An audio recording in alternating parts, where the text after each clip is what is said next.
হামজা নাকি বাংলাদেশেরই নয়। হামজা চৌধুরীকে, হামজা চৌধুরীর যে বর্তমান সাকসেস এটা এনে দেওয়ার জন্য বাংলাদেশিদের কোনো অবদান নাই। তাহলে কেন বাংলাদেশিরা হামজা চৌধুরীকে নিয়ে এত লাফালাফি করছে? একজন প্লেয়ার দলের উন্নতি করতে পারবে না, কারণ ফুটবল হচ্ছে টিম গেম, 11 জনের খেলা। যে ভারতীয়রা হামজাকে নিয়ে মোটেই চিন্তিত নয়, কারণ তাদের আপুইয়া অথবা অপুইয়া নামের একটা মিডফিল্ডার আছে যে হচ্ছে হামজাকে একাই সামলাবে। আর ওইটার কারণে হামজা ম্যাচের মধ্যে ইনএফেক্টিভ হবে, কোনো ধরনের কার্যকর হবে না। তারা কোনোভাবে এটা মানতে পারে না বাংলাদেশ তাদের চেয়ে কোনো সেক্টরে ভালো করতে পারে, এটা কোনোভাবেই তারা মানতে পারবে না। আর সেজন্য তারা এটা মানতে পারতেছে না যে হামজা বাংলাদেশের হয়ে কেন খেলতেছে। হামজার মতো অনেক প্লেয়ার ইন্ডিয়ান সুপার লিগে খেলে, তার জন্য আমরা হামজাকে নিয়ে মোটেও চিন্তিত না।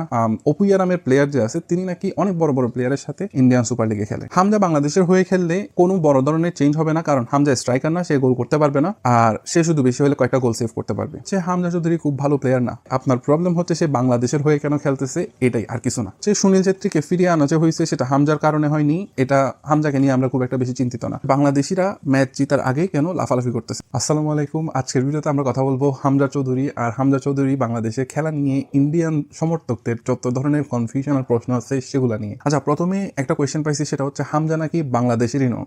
আজব, আমি জানি না এটা কোন পাগলে করছে, মানে হামজা নাকি বাংলাদেশের না। তো প্রথমত কথা হচ্ছে, আপনি হয়তো নতুন নতুন ফুটবল খেলা দেখা শুরু করছেন, আপনার লিটারালি কোনো আইডিয়া নাই ফুটবলে যে আমাদের দেশের আইন অনুযায়ী আপনার মা অথবা বাবা যদি বাংলাদেশি হয়ে থাকেন তাহলে আপনিও বাংলাদেশি হতে পারেন। তো হামজা বাংলাদেশি 100%, আর এখন তো তার ন্যাশনাল আইডি, পাসপোর্ট সবকিছুই আছে। তো এই কনফিউশনটার মেইন কারণ হচ্ছে সে ইংল্যান্ডের অনূর্ধ্ব 21 দলে খেলেছিল। একটা প্লেয়ার যখন পর্যন্ত সে জাতীয় টিমে মেইন দলে খেলতেছে না তখন পর্যন্ত তার কাছে অপশনটা থাকে যে তার অন্যান্য যেই ন্যাশনালিটি আছে অন্যান্য দেশে সেগুলো তো সে রিপ্রেজেন্ট করতে পারবে। এটার জন্য ফিফার কিছু রুলস এন্ড রেগুলেশনস আছে, সেগুলো হামজা পূরণ করার পরে এখন সে লিগালি বাংলাদেশে খেলতে যাচ্ছে। আশা করি ইন্ডিয়ার বিপক্ষে ম্যাচে আমরা হামজা চৌধুরীকে দেখতে পারবো মাঠে ইনশাআল্লাহ। আচ্ছা, 2 নম্বর আরো ফানি কোয়েশ্চেন, যে হামজা চৌধুরীকে, হামজা চৌধুরীর যে বর্তমান সাকসেস এটা এনে দেওয়ার জন্য বাংলাদেশিদের কোনো অবদান নাই। তাহলে কেন বাংলাদেশিরা হামজা চৌধুরীকে নিয়ে এত লাফালাফি করছে? প্রথমত এই কোয়েশ্চেনটার অ্যান্সার হামজা চৌধুরী নিজে অনেক ভালো দিতে পারবে, যে কেন বাংলাদেশের যদি কোনো অবদান না থাকে তাহলেও কেন তিনি বাংলাদেশের হয়ে খেলছেন। তারপরে আমি একটা সিম্পল এক্সাম্পল আপনাকে দিয়ে দিই। দেখেন, হামজা চৌধুরীর মা বাংলাদেশ থেকে ইংল্যান্ডে যখন পাড়ি জমিয়েছেন তখন তার সাথে অবভিয়াসলি বাংলাদেশি পাসপোর্ট ছিল। তার আগ পর্যন্ত হামজা চৌধুরীর মা বাংলাদেশে ছিল অবভিয়াসলি। হামজা চৌধুরীর মা এখন ব্রিটেনের নাগরিক, হামজাও নিজে এখন ব্রিটেনের নাগরিক। কিন্তু কথা হচ্ছে তাদের কাছে যদি বাংলাদেশের পাসপোর্টটাই না থাকতো তাহলে তারা কি লিগেলি এই দেশ থেকে ওই দেশে যেতে পারতো কিনা? তার মানে হামজা চৌধুরী যে এখন ইংল্যান্ডের নাগরিক এটার পিছনেও কিন্তু বাংলাদেশের অবদান আছে। অবভিয়াসলি হামজা চৌধুরী ফুটবলে এত ভালো, এটার পিছনে ইংল্যান্ডের ভূমিকা সবচেয়ে বেশি। কিন্তু তার মানে এই না যে হামজা চৌধুরী বাংলাদেশের প্লেয়ার না, সে বাংলাদেশের হয়ে খেলতে পারবে না, বা সে বাংলাদেশের হয়ে খেললে আমরা সেটা নিয়ে আনন্দ প্রকাশ করতে পারবো না। এগুলা হচ্ছে আমার মনে হয় মানুষ যখন উল্টাপাল্টা জিনিস খেয়ে নেশা করে তখন তাদের মুখ থেকে এসব কথা শোনা যায়। আর বাংলাদেশিরা এটার কারণে সবচেয়ে বেশি খুশি, কারণ হামজা এখন লিগালি বাংলাদেশ টিমে খেলবে। অনেক ধরনের হ্যাসেলের পরে এখন সে ফাইনালি বাংলাদেশ টিমে খেলতে যাচ্ছে, আর এটার কারণে আমরা সবচেয়ে বেশি খুশি। হামজার জায়গায় যদি ফিফা লিওনেল মেসিকেও বাংলাদেশের হয়ে খেলার পারমিশন দিত তারপর আমরা খুশি হইতাম, বিকজ আমাদের টিম ইমপ্রুভ করবে, এটা আমাদের মেইন চাওয়া। আর হামজা তো আমাদেরই প্লেয়ার, তো এটা তো ডবল খুশি। 3 নম্বর কোয়েশ্চেন, একজন প্লেয়ার দলের উন্নতি করতে পারবে না, কারণ ফুটবল হচ্ছে টিম গেম, 11 জনের খেলা। বাট আমার মনে হয় ফুটবল 11 জনের না, বরং তার চেয়ে বেশি মানুষ একসাথে ফুটবলটা খেলে। ফর এক্সাম্পল, যে সাবস্টিটিউট প্লেয়াররা আছে তাদের একটা বড় ভূমিকা থাকে। তো ওই হিসাব করলে ফুটবল 16 জনের খেলা, কারণ 5 জন এক্সট্রা সাবস্টিটিউট প্লেয়ার আপনার কাছে আছে, কোচ আছে, যে গেমটা প্ল্যানিং করতেছে তারও অনেক বড় ভূমিকা থাকে। তো অবভিয়াসলি শুধু 11 জনের কথা বললে বাকিদেরকে ছোট করা হয়, তো এটাও আমাদের মাথায় রাখা উচিত। এবার আসি একজন কিভাবে ইমপ্রুভ করতে পারে। একজন যদি ইমপ্রুভ করতে নাই পারে তাহলে সুনীল ছেত্রীকে কেন হঠাৎ করে ইন্ডিয়ান টিমে ফিরে আনা হয়েছে? একজন প্লেয়ার সে কিবা করতে পারবে, রাইট? তো আপনার লজিক অনুযায়ী আপনি প্রথমে ফেল করছেন। সেকেন্ডলি আমি কয়েকটা এক্সাম্পল দিব যেখানে একজন প্লেয়ার কি করতে পারে সেটা জাস্ট একটু করে দেখাবো। বার্সেলোনার কয়েকটা ম্যাচ আছে যেখানে মেসি প্রথমে খেলতে নামেনি আর বার্সেলোনা অনেকটা হারতেছিল, কিন্তু যখন মেসি লাস্ট 10 মিনিট 20 মিনিট আগে সাবস্টিটিউট হিসেবে নেমেছিল তারপরে সে ম্যাচটা ড্র করে, 2 গোলের পিছনে ছিল, তারপরে ওখান থেকে তারা ম্যাচটা ড্র করে নেয়। অর্থাৎ নিশ্চিত হারের মুখ থেকে মেসি ওই ম্যাচটাকে ড্রর পর্যায়ে নিয়ে আসে। কিন্তু হামজা কি মেসি? না। কিন্তু হামজা কি অন্যান্য প্লেয়ারের চেয়ে অনেক ভালো প্লেয়ার? অবভিয়াসলি। তো আমি এখানে হামজাকে মেসি বলতে চাচ্ছি না, আমি এখানে এটা বলতে চাচ্ছি যে অন্যান্য প্লেয়ারের তুলনায় হামজার কোয়ালিটি অনেক ভালো, সে বাংলাদেশের জন্য কাইন্ড অফ মেসি লেভেলেরই হইতে পারে। আরো একটা এক্সাম্পল দিই, সেটা হচ্ছে মোহাম্মদ সালাহ। অনেক আগে একটা বিশ্বকাপ কোয়ালিফাইং এর লাস্ট ম্যাচ ছিল যেখানে ম্যাচটা যদি জিততে না পারে তাহলে ইজিপ্ট ওয়ার্ল্ড কাপে খেলতে পারবে না। ওই ম্যাচটাতে অলমোস্ট হেরে যাচ্ছিল, কিন্তু লাস্ট মোমেন্টে সালাহ নিজের টিমটাকে এমন ভাবে উদ্বুদ্ধ করছে শেষ পর্যন্ত তারা ওই ম্যাচটা জিততে সমর্থ হয়। এটা সম্ভবত রাশিয়া বিশ্বকাপের কথা আমি বলতেছি।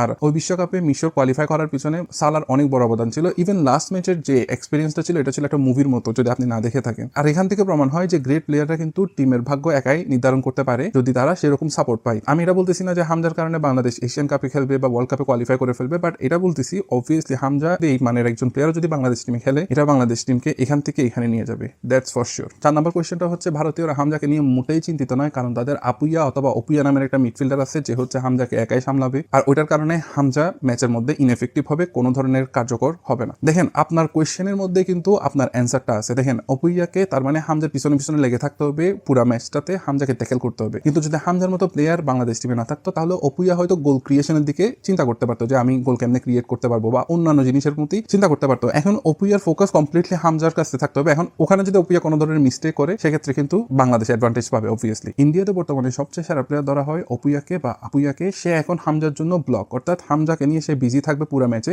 যদি হামজা না খেলতো তাহলে সে হয়তো গোল ক্রিয়েশনের দিকেও অনেক ফোকাস থাকতে পারতো, তাহলে ইন্ডিয়া আরো বেশি অ্যাডভান্টেজ পাইতো, যেটা তাদের মেইন প্রবলেম। তারা যেটা গোল করতে পারে না সেটা আরো বেশি ফোকাস থাকতে পারতো। কিন্তু এখন অপুইয়ার টেনশনই থাকবে যে হামজা চৌধুরীকে কিভাবে আটকায় রাখা যায়। সেজন্য আমি বলছি যে আপনার কোয়েশ্চেনের মধ্যে আপনার অ্যান্সারটা আছে যে হামজা চৌধুরী আসার কারণে আপনাদের বেস্ট প্লেয়ার এখন হামজাকে নিয়ে বিজি হয়ে যাবে, যার কারণে বাংলাদেশ টিম অবভিয়াসলি অ্যাডভান্টেজ পাবে। আচ্ছা আমি এটাই বুঝতেছি না, হামজার মতো একটা প্রিমিয়ার লিগের প্লেয়ার বাংলাদেশ টিমে আসলে বাংলাদেশ টিম যে এখান থেকে এখানে যাবে এটা কেন ইন্ডিয়ানরা মানতে পারতেছে না। এটার পিছনে আমার একটা অ্যানালাইসিস আছে, সেটা হচ্ছে ইন্ডিয়ান কোনোভাবেই এটা মানতে পারে না। সবার কথা বলতেছি না, কিছু কিছু ইন্ডিয়ান আছে, আমি জানি না গদি মিডিয়া দ্বারা ব্রেন ওয়াশ, তারা কোনোভাবে এটা মানতে পারে না বাংলাদেশ তাদের চেয়ে কোনো সেক্টরে ভালো করতে পারে, এটা কোনোভাবেই তারা মানতে পারবে না। আর সেজন্য তারা এটা মানতে পারতেছে না যে হামজা বাংলাদেশের হয়ে এখানে খেলতেছে। যদি এমন হয়তো যদি দুইটা প্লেয়ার থাকতো, একটা যদি ইন্ডিয়ার হয়ে খেলতো আর একটা যদি বাংলাদেশের হয়ে খেলতো, তাহলে তারা অন্তত স্যাটিসফাই থাকতো যারা আমাদেরও একটা প্রিমিয়ার লিগের প্লেয়ার আছে। কিন্তু তাদের কাছে তো কোনো প্রিমিয়ার লিগের প্লেয়ার না। এখন তারা কি বলবে? তারা এখন র্যান্ডমলি কথা বলতেছে, হামজাকে নিয়ে গালাগালি থেকে শুরু করে বিভিন্ন ধরনের নোংরা কমেন্টস থেকে শুরু করে উল্টা পাল্টা কমেন্ট আমার ভিডিওতে এসে করতেছে। তা আমার যেটা বিশ্বাস, তারা কমেন্ট করতেছে, তারা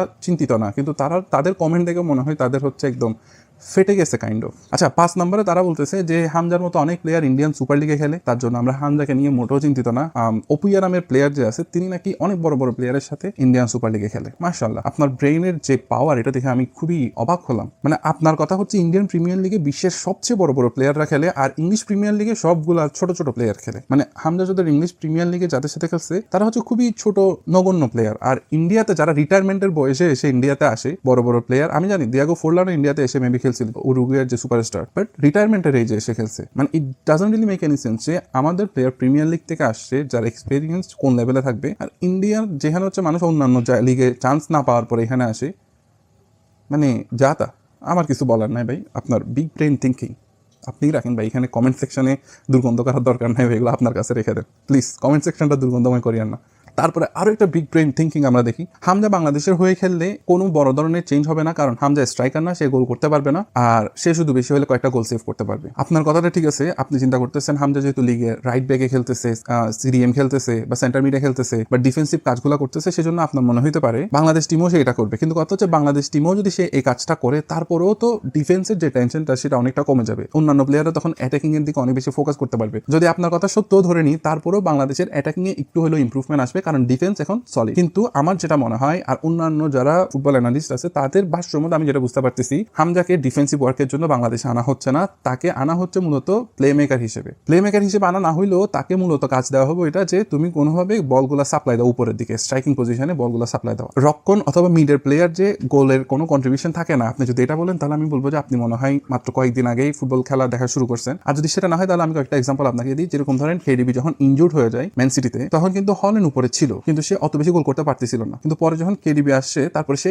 গোল করার যে রেশিওটা, যে গোল করার যে পরিমাণটা, সেটা বৃদ্ধি পাইছে। তো এটা আমরা দেখি যে মিড থেকে যদি আপনার সেরকম কোয়ালিটি বল সাপ্লাই না হয়, তাহলে স্ট্রাইকার হল্যান্ড হইলেও সেটা গোল করতে খুব একটা বেশি পারবে না। এখন আমরা দেখি যে কেডিবির এখন যেহেতু ফর্ম একটু নিচের দিকে পড়ছে, বয়সের সাথে সাথে যেহেতু কমে যাচ্ছে, এখন আমরা আবার দেখতেছি যে হল্যান্ড কিন্তু গোল করতে পারতেছে না খুব একটা বেশি, যেমনটা সে আগে প্রতি ম্যাচে 2 গোল 3 গোল দিয়ে দিত খুব ইজিলি, এখন যেটা সে পারতেছে না, কারণ কোয়ালিটি বলের সাপ্লাই আসতেছে না। তারপর আরো একটা এক্সাম্পল দিই, মেসি যখন বার্সেলোনায় অনেক গোল করতো, তখন কিন্তু মেসিকে ক্রেডিট দেওয়ার পাশাপাশি জাভি, ইনিয়েস্তাকেও ক্রেডিট দেওয়া হইতো, কারণ এটা বলা হইতো যে তাদের কারণে মেসি এত ইজিলি এত সুন্দর সুন্দর গোল করতে পেরেছে। তাদের যে বল সাপ্লাইয়ের কোয়ালিটি সেটা অনেক উপর লেভেলে ছিল, যার কারণে গোল করতেও মেসির অনেক সুবিধা হয়। আরো একটা সিম্পল এক্সাম্পল আপনাকে দিই, এই গত কয়েকদিন আগে যে একটা ম্যাচ হলো অ্যাথলেটিকো মাদ্রিদ আর হচ্ছে আপনার রিয়াল মাদ্রিদ, ওই ম্যাচে অ্যাথলেটিকো মাদ্রিদের যে গোলকিপার ছিল, সে হচ্ছে একটা বল রিসিভ করে সোজা এমন ভাবে পাস দেয় অ্যাঙ্গেল কোরিয়ার কাছে, সে গিয়ে অলমোস্ট কিন্তু সেটা গোল করে দিত। তাহলে এখানে তো ডিরেক্ট গোলকিপার অ্যাসিস্ট করতেছে, তার মানে শুধু ডিফেন্ডার না, গোলকিপারও যদি আপনার স্ট্রং হয় সেও কিন্তু কিন্তু গোল ইনক্রিজ করার জন্য বা গোল করার ক্ষেত্রে তারও কন্ট্রিবিউশন থাকতে পারে। আরো একটা এক্সাম্পল দিই, লিভারপুলের ভ্যান ডাইক, প্রতিটা কর্নারের সময় তাকে সবচেয়ে বেশি মার্ক করা হয়, কারণ সে অনেক লম্বা কিন্তু সে তো ডিফেন্ডার। তো এ থেকে বোঝা যায় রক্ষণ ভাগের প্লেয়ার মানেই যে সে গোলে কোনো কন্ট্রিবিউশন রাখে না, সেটা না। আরো একটা এক্সাম্পল দিই, কান্তে কিন্তু খুব একটা বেশি গোল করে না, সে ডিফেন্সিভ ওয়ার্ক যেগুলো হামজা করে ওই টাইপেরই কাজ করে থাকে ফ্রান্সের জন্য। কিন্তু কান্তে ফ্রান্সের জন্য কত বড় একটা ইম্পর্টেন্ট প্লেয়ার সেটা আপনি ফুটবল বুঝলে আপনি জেনে থাকবেন। তার মানে গোল করাই সব না, কিছু কিছু প্লেয়ার গোল করে না সরাসরি, কিন্তু তাদের কন্ট্রিবিউশনটা ইনডাইরেক্টলি অনেক বেশি থাকে।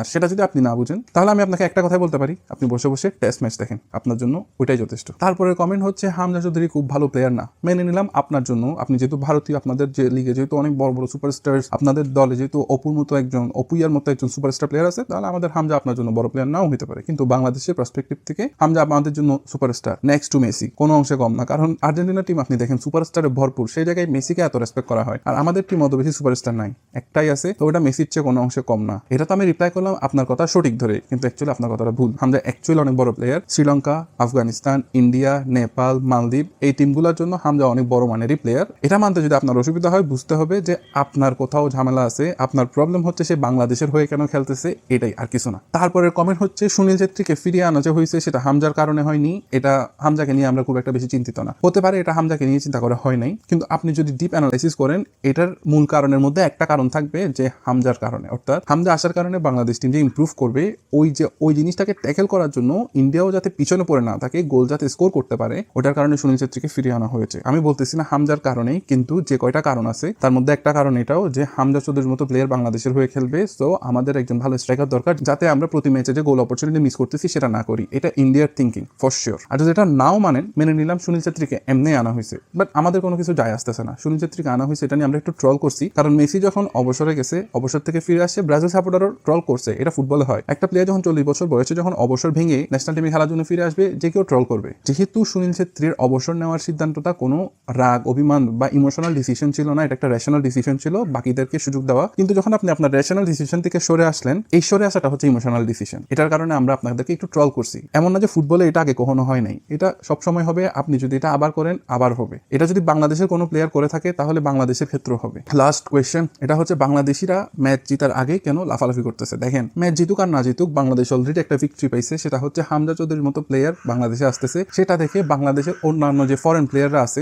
ইন্ডিয়ান সাপোর্টারের দিকে চিল্লাচ্ছে, সরি, অন্যান্য যে ফরেন প্লেয়াররা আছে যারা অনেক ভালো লিগে খেলতেছে, যাদের স্ট্যাটাস অনেক ভালো, কিন্তু তারা বাংলাদেশ টিমে এই কারণে আসতেছে না, এটা চিন্তা করেছে বাংলাদেশ টিমে খেললে কি লাভ হবে। কিন্তু তারা এখন যখন দেখবে যে হামজাকে তারা খেলতে দেখবে, তখন হয়তো তারা দ্বিতীয়বার চিন্তা করবে, আচ্ছা আমিও বাংলাদেশের হয়ে খেলতে পারি। এরকমের মধ্যে এক নম্বর প্লেয়ার আছে সমিত সোম, আমি যতটুকু শুনছি সে হচ্ছে এখন মোটামুটি বাংলাদেশে খেলতে ইন্টারেস্টেড। সমিত সোম ছাড়াও আরো কয়েকজন প্লেয়ার ইন্টারেস্টেড, যাদেরকে হয়তো আপনারা ফিউচারে দেখবেন। আই হোপ বাংলাদেশ টিম আরো ইমপ্রুভ করবে, আর এটা দেখে ভারতীয় সমর্থকদের আরো বেশি চলবে। আর আমরা তাদেরকে ইনশাল্লাহ যখন বাংলাদেশে আতিথেয়তা দিব, আমরা চাই আরো কয়েকটা ফরেন প্লেয়ার দিয়ে তাদেরকে সারপ্রাইজ, তাদেরকে আতিথেয়তা করার জন্য। তো ভারতীয় মানুষজন কমেন্ট সেকশনে দুর্গন্ধ করিয়েন না, ভালো ভালো কমেন্টস লিখেন, একটু তো ট্রল করবো, কারণ আপনারা যে পরিমাণ নোংরা কমেন্ট এখানে করছেন, আপনাদের সাথে যে আমি ভদ্রভাবে কথা বলতেছি, এটা আপনাদের 7 জনমের ভাগ্য।